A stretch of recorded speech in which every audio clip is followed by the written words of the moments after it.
В Республиканской национальной библиотеке прошел творческий вечер поэта Чермена Дудаева. Тот самый романтичный юноша специально приехал из Москвы, чтобы встретиться с поклонниками своего творчества. Для долгожданного визита был еще один повод. Молодого поэта хотят удостоить премии Мисоста Камбердиева. Чермен признается, что для него это большая честь.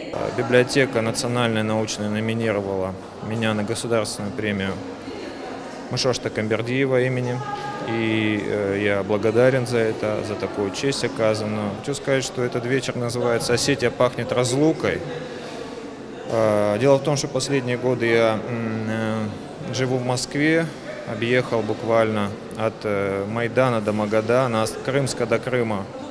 Все, и, естественно, все мои стихи я посвящаю своей родине, Осетии. Поэт-гражданин, поэт-трибун. Так о нем пишут в газетах. Будучи студентом технического вуза, Чермен основал молодежный поэтический клуб. Проект сразу нашел своего любителя. В литературном мире он стал известен благодаря сборникам «Глаза поэта» и «Ширазские розы». Много добрых слов было сказано в этот вечер в адрес талантливого автора. Творчество поэта объединило людей разных поколений. Все они услышали любимые стихи и смогли пообщаться с кумиром. Альбина Тимирова, Михаил Безуглов, Осетия ТВ.